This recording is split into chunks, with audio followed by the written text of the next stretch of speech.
Good morning. Thank you all for being here. It's always good to be back in East Palestine. Certainly, I've seen all the seasons change now. We're here at a year. I can start just with kind of where we are. I know that that's something that we've been talking about a lot in terms of the restoration, in terms of remediation work. So at the end of October, we were here, the governor was here, talking about kind of the end of the removal action, which is to say removal of all of the contaminated soil from the site of the derailment. That happened last fall, and so since then, the work to backfill the big holes that we dug to remove the soil, that work is going on. The work to make sure that the contamination is out of the streams, that continues. That work is going on as we speak. And then site characterization is the next big chunk of things. So going back to make sure that everywhere that we did remove contamination, making sure we got it all. So that's just the process of taking additional soil samples, taking water samples, and making sure that we find no contamination as restoration work continues in the village. So happy to answer any questions that you have. That's a snapshot. Yesterday, we were speaking with the US EPA Regional Director, and she was saying, I think it's Sulphur Run, seems to have more oil sheen on it from one of those cars that was leaking an oil product. Are you folks involved in that, or is there kind of a division of labor, so to speak, where you're handling certain things and the US EPA is handling certain things? We are involved in that. So Ohio EPA Division of Surface Water is very engaged in anything related to the streams. US EPA has been just an amazing response partner. We're partners in all of this. We approve the same work plans. We're part of the same efforts in terms of investigation of the creeks. Ohio EPA actually has data from the creeks in the area from 2022. So we have really good baseline data pre-derailment that we're going to be able to use when we're looking for example, the return of aquatic life next field season, so this coming summer. So we'll be able to do that work this summer and compare pre-derailment to post-derailment. But yeah, she's absolutely right. We have found sheen continuing from some type of lube oil product that we know was involved in the derailment in Sulphur Run. And as we investigate where that sheen is, we will also be coming up with a work plan for how to correct that. Any reason why it seems to be more concentrated at Sulphur Run than Leslie? Just the location of where the car spilled. Yeah. For those creeks, obviously it's been a year since the contamination got into them. So how do you respond to the concern that it's taken too long to clean up the creeks and now it's more of a long-term problem? There's nothing out of the ordinary with what's happening with the creeks for any type of spill of this magnitude. So what we're not finding, the butyl acrylates, we know the half-life is short and that's gone. We're not finding vinyl chloride. We're finding the really difficult lube oil. We know 2 cars of that spilled, and it gets trapped in pockets under a rock or in leaves or anything you think about that would trap a product in a creek. And so it does take time for that to dilute, to wash away. And there is a manual process that we're engaged in terms of getting that sediment agitated to get the product up and out. And then we collect it with booms in the creek, and we're able to vacuum up any product that's remaining that doesn't oxygenate and dissipate. So this is a very normal process. I want to be careful to say that we don't see any chemical of concern that is at such levels that there would be a human health risk in the creeks. So we're not worried that there's exposure, that it's getting into the air or anything like that. And we have more than 1 million data points on air quality monitoring to ensure that that's the case. And we're doing air monitoring. US EPA is doing air monitoring when we're digging in the creeks too, when we're investigating the creeks. So belts and suspenders, we've been very careful to make sure that there's no human health risk. So residents are saying that there's a high level of toxic stuff in the waterways, and they've done their own testing recently as last month. What do you say to them? So I don't know what data that they're talking about. I know what our data shows. And I'm familiar with what the US EPA, the Ohio EPA, and the Norfolk Southern contractors have found in terms of, again, it's three parts. There's water chemistry, there's sediment quality chemistry, and there's bugs and fish. And all of that data we make available publicly. We've been very transparent in terms of what our data is finding. And again, it's not the chemicals of concern such as vinyl chloride. We're not finding that. And so, what's remaining is something that we know how to deal with, and we know how to clean up, and we will do it. Okay, follow up to that. What do you say to residents that don't trust the EPA, and because they're still suffering serious health complications? Well, first I want to say, if folks are suffering any sort of symptom, any sort of health impacts, I would encourage them to talk to their doctor. There's a health clinic in town that was established by the East Liverpool Hospital that is staffed by them, working closely with the Ohio Department of Health and the County Health Department. So there's a lot of great public health access in town right now, and I would really encourage people to utilize that and to take advantage of those resources if they are experiencing symptoms of any kind. All I can do in terms of maintaining trust with the community is to be transparent and to share the data the minute we have it, and to just continue to be here and continue to attend community events and answer questions. So proud of the Ohio EPA team. We've done that. We've been here. We want to continue to be that credible source of scientific data for folks in the community. Going back to the creeks, we were talking a little bit about that. Obviously, a lot of these creeks are settled in little parts of the village, and what people understand, some there's Negley and Unity Township. What do you say to some of those folks? Because there are many who are worried about their well water as well and feel like there's not enough being done in regards to that. There have been more than 1,000 private wells tested. That's the county health department that is responsible for private wells. They've been a great response partner as well, and that work will continue. So if anybody's feeling unsafe about their private wells, call the county health department, have it tested. The Ohio Department of Health has been engaged in testing private wells as well, because I want everybody to feel safe with their drinking water across the board. And so what we will continue to do at the Ohio EPA is to make sure that contamination never reaches groundwater.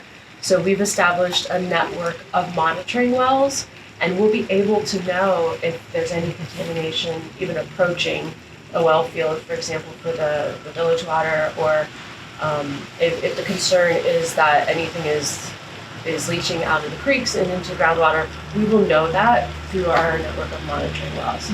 So that is something that we're very conscious of, and that work will continue. And talking about work continuing, obviously we're almost 1 year, but in 2 years, what would you like this to look like? A lot of residents still concerned that this stigma is always going to be here, especially as a lot of them have, livelihoods that have to do with agriculture. That's their livelihood that they rely on every single day. So we've worked very closely with the Ohio Department of Agriculture and with a lot of the extension here, the local agricultural community, to ensure that the farmers have the data that they need around, for example, the governor was here in the spring testing some of the forage crops that were coming up. Ohio State was really helpful in coming up with some first of its kind tests to make sure that there was no uptake, for example, of any of the chemicals of concern in the plant material. So we've done that work to make sure that farmers are comfortable that their products were not affected by the derailment. And so we'll continue to be that source of information and science and data. A year from now, I don't know that we will be thinking about this and talking about this, because the point of a removal action, again, is that you do remove the contamination from town. So this doesn't become like a super fun site. This is not going to be a long-term contaminated town. It's just not. It was a contained area. We know exactly what was spilled and in what quantities, and we know how to clean it up. This is what we do. And so, we will continue to be here for the long term because we live here. We're the Ohio EPA, right? We will continue monitoring drinking water. We will continue monitoring the wells that we've installed around the tracks to make sure that, again, no contamination ever reaches groundwater. But we're also here in the sense that we regulate all the public water systems in the state, and we have sampling requirements and testing requirements that predate the derailment and are ongoing. And so we will always be protective of human health and the environment in East Palestine. Is there a timeline as to how much longer you guys will be here, and the monitoring of the air and the soil will be here? Because some residents were concerned about that stopping. Oh, right. So again, the Ohio EPA has surface water regulations and drinking water regulations that are in perpetuity, right? So we will always be protective of the creeks. We will always be out counting the fish and bugs and making sure that aquatic life, making sure that the stream quality is good post derailment. But we would have done that anyway. And same with drinking water, right? We will always be ensuring that the drinking water is safe for the village, always. That will never end. The system of monitoring wells specific to the derailment, that'll be here as long as we need it to be. And I know that's not a good answer for you, but we've said all along that we take the data that we have when we make the next decision based on the data. And so if that is 5 years, if that's 10 years, if that's 20 years, I can't answer that right now, but it's years. It's not months, it's years. Director, Go ahead, I'm sorry. Thank you. With the benefit of hindsight now, is there anything that you guys would have done differently, especially in those, first hours, days, weeks that people at least told us that they felt like things weren't happening quickly enough in terms of response? It's a great question that we haven't necessarily had time to sit and process yet. There will be after action reviews at the village level, at the EMA level, at the state level. The governor's very interested in having us all sit and do that. I think we need to get through this first, get past into the restoration phase to kind of take a step back and see if there's any, we're lifelong learners, right? We will always find things that do better next time. This was a significant incident. I would never downplay what happened here. Certainly one of the largest responses Ohio EPA has ever had. And so it'll take us, some time to process that. But to answer your question, standing here right now, no, I am incredibly proud of the work of the Ohio EPA and how quickly we responded that night and got containment in place immediately to start containing the spill. And it just, there's no reason that people would know everything that was happening immediately. We had 5 state agencies responding within the first day. It was all hands on deck immediately. So I can't think of anything that I would say right now that we would do differently. Take us back when you first got to, your people were here obviously early the morning of February 3rd. Yep. When you first got here, give me a sense what you saw, and then almost 12 months, how far from then to now have we Yeah, it's amazing to think about that. So I came here Monday morning with the governor, and we actually flew over the site of the derailment, and it was still burning and smoking, and it was scary. So that's what I saw first, and then landed on the ground, and we immediately started assessing the situation. And of course the team was already here, the emergency response team was already here, and had a good handle on, by that point, kind of what had been released and in what quantities. And so we also have a lot of drone footage from the last year, so you can kind of do the timeline of watching the cars as they got removed from the site and got hauled off in pieces and car scrapping. And so, a year is a long time, and it's been a lot of work, but it's also pretty remarkable how much has happened in a year in terms of it's like 175,000 tons of soil, and we're up in the hundreds of millions of gallons of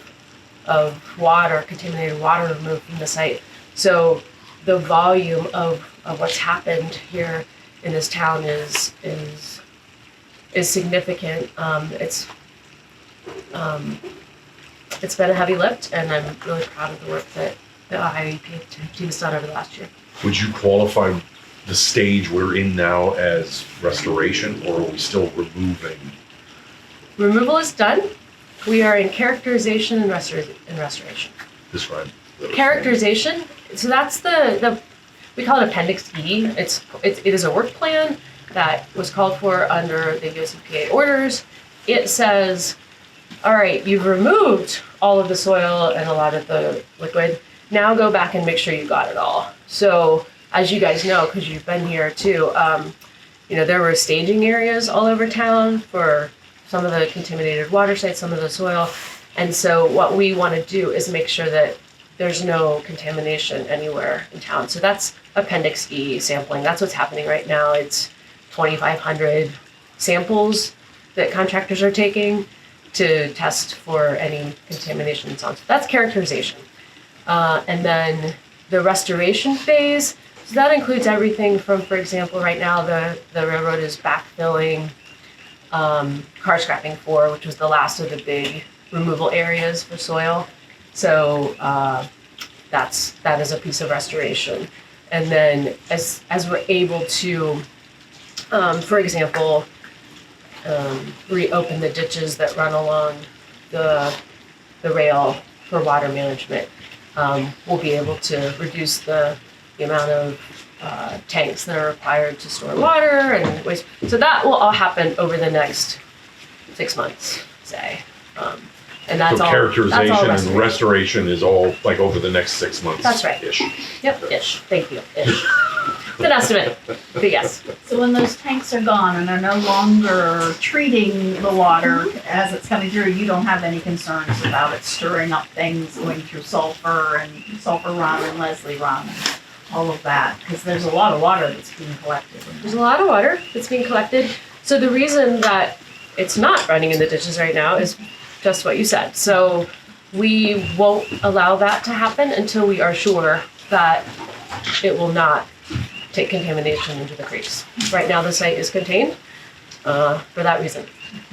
You brought up how, of course, there's a lot of agencies involved in all of this. There's been discussions of new regulations. How much wiggle room does the Ohio EPA have to enact on their own policies or regulations changes that could prevent something like this from happening again, or even just to look at how these kinds of chemicals are transported across the state? Very little. Yeah, I don't. The Ohio EPA doesn't have any jurisdiction in terms of like rail safety or anything of that nature. Certainly, the governor's aware, and we've had a lot of conversations about the senators, our Ohio senators' bill on rail safety. But yeah, we wouldn't have any unilateral authority to do anything in terms of rail transport. How long do we need those temporary water contamination devices?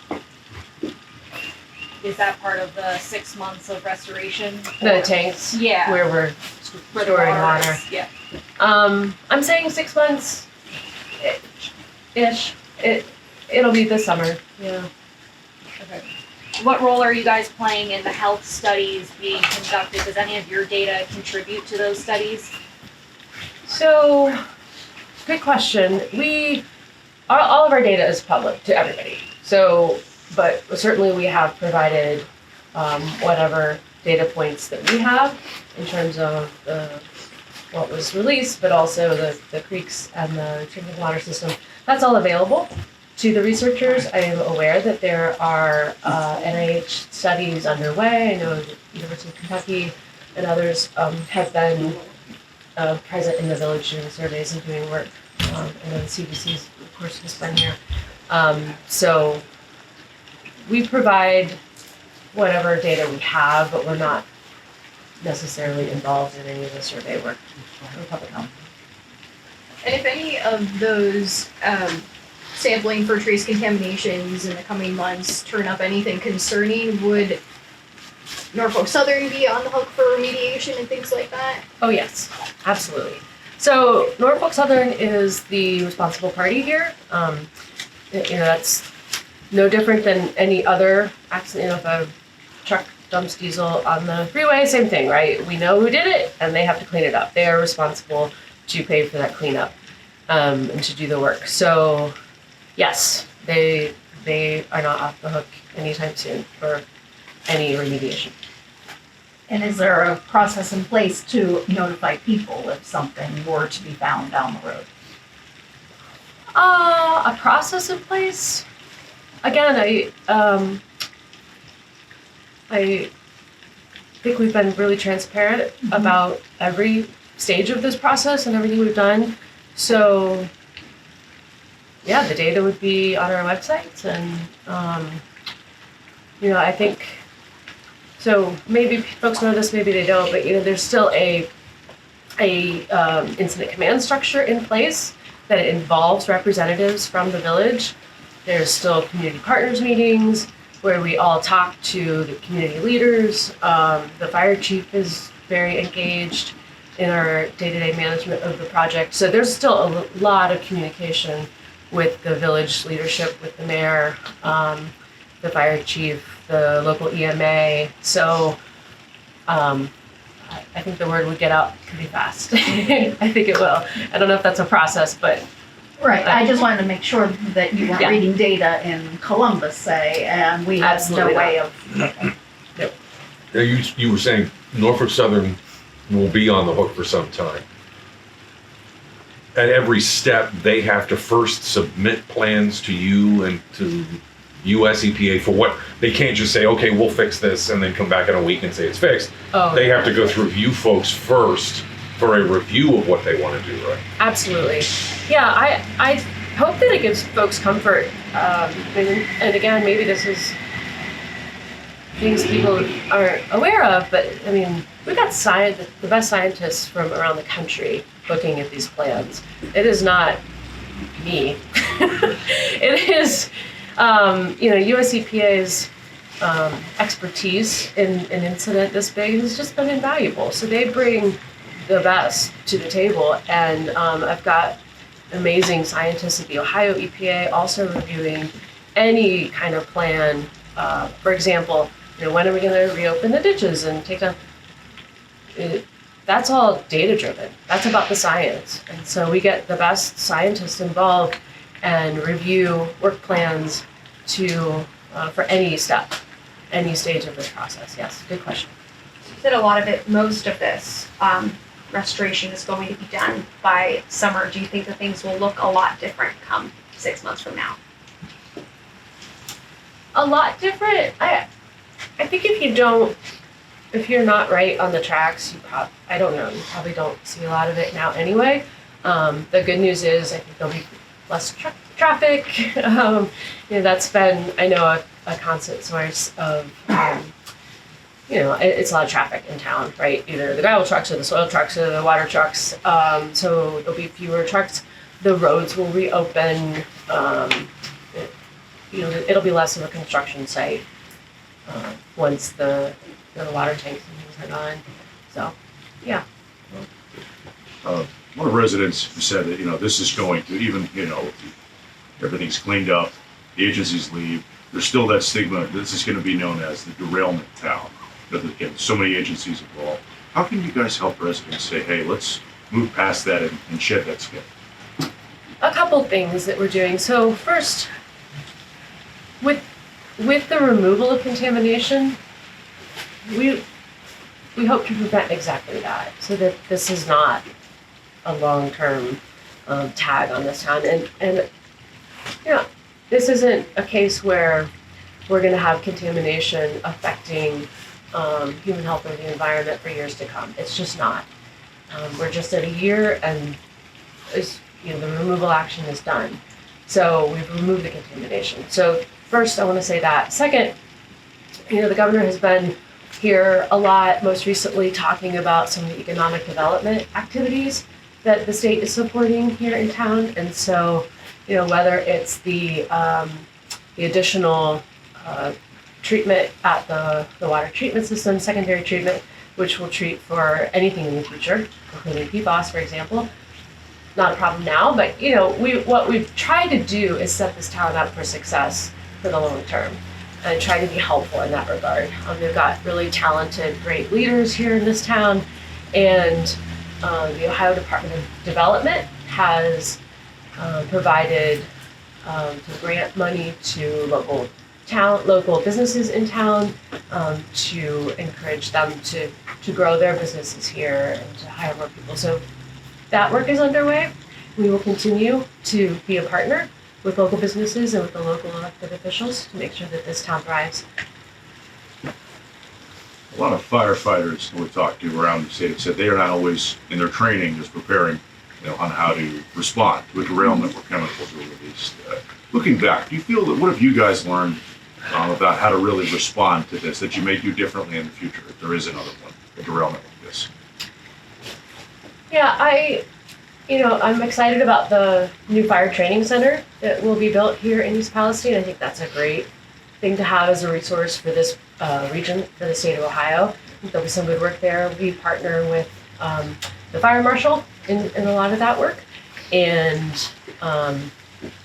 we're talking about things like what kind of firefighting foam they are using. That's something that we've learned in our space, right? Whether there's PFAS in the firefighting foam that's still on some shelves around the state. That's just an example of something that we want to take a look at. But I honestly, standing here, can't think of something that we would have done differently in terms of our response. But again, we'll do the after actions, and I'm sure that there are things that we can learn from each other. Anything else? One more? You good? We did, remember that, it's my understanding that the state law says, the incident commander decides the met and burn. It was the fire chief that made the decision. The US EPA was involved, as was your agency. You still stand by that decision a year later?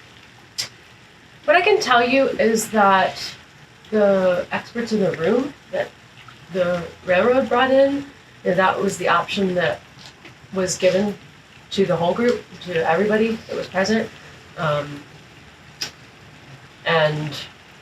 So I don't have any reason to disagree with the decision that was made. Good. Thank you guys very much. Thank you.